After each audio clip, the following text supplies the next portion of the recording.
નમસ્કાર મિત્રો, સ્વાગત છે તમારું આપણી ચેનલમાં। મિત્રો, આજે આપણે કપાસના ભાવ જોવાના છે। કપાસના ભાવમાં આજના દિવસે શું ફેરફાર થયો છે, કેટલો વધારો થયો છે, કેટલો ઘટાડો થયો છે અને અત્યારના ભાવ કપાસના જે મળી રહ્યા છે ખેડૂતોને મણદીઠ તે ખેડૂતોને પોસાય કે નહીં, સંપૂર્ણ માહિતી જોતા પહેલાં ચેનલમાં નવા આવો તો નીચે આપેલા સબસ્ક્રાઇબ બટનને દબાવી ચેનલને સબસ્ક્રાઇબ કરી દેજો।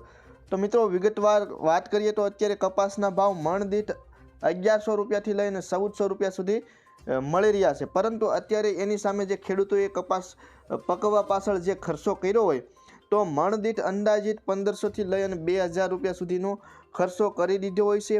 અને એમાંય તે અમુક ખેડૂતોને તો કપાસમાં ઉતારો પણ ઓછો આવ્યો હોય છે। તો આવા ખેડૂતોને ખાસ કરીને અત્યારે જે કપાસનું વેચાણ કરવા મજબૂર થઈ ગયા છે, કારણ કે અત્યારે ખેડૂતોએ કપાસની ખેતી કરવા પાછળ દેવું પણ કરી દીધું હોય છે।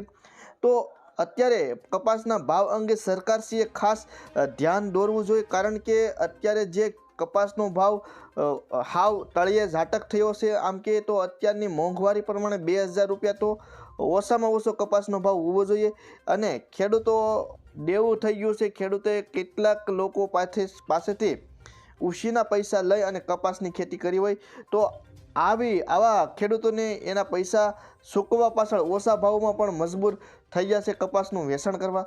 તો આ ભાવ અંગે સરકારશ્રીને તમામ ખેડૂત મિત્રો એકમત રાખે અને સરકારશ્રીને રજૂઆત કરે, કારણ કે અત્યારે જે ભાવ મળી રહ્યા છે તે યોગ્ય ભાવ ગણાવી ના શકાય અને આ અંગે વ્યવસ્થિત એક મંડળી રચવાની અને મંડળ રચી અને એકી સાથે તમામ ગુજરાતના જિલ્લાઓમાં જે માર્કેટિંગ યાર્ડ છે ત્યાં રજૂઆત કરવામાં આવે અને શેક ઉપરના અધિકારીઓ સુધી આની રજૂઆત, કૃષિ મંત્રી સુધી રજૂઆત કપાસના ભાવ અંગે કરવી જોઈએ, જેથી કરી અને યોગ્ય ભાવ મળી શકે।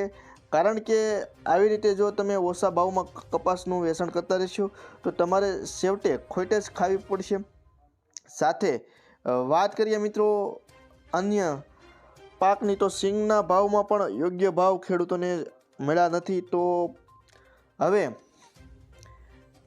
આમ આવી રીતે તમે જો સહન કરતા રહેશો તો ખેડૂત મિત્રો આનો સોલ્યુશન નહીં મળે, માટે એક મીટિંગ બોલાવો અને ખાસ આ ભાવ અંગે તમામ ખેડૂત મિત્રો એકત્રિત થાવ તો જ તે આ ભાવમાં સુધારો થઈ શકે એવું છે।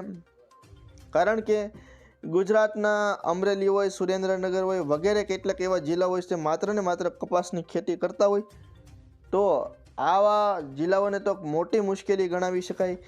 કારણ કે કપાસની ખેતી સિવાય અન્ય ખેતી ન કરતા હોય તો કપાસમાં પણ અત્યારે જે આમ કહે તો ગયા વર્ષની સરખામણીએ ઉત્પાદન પણ ઓછું થયું છે।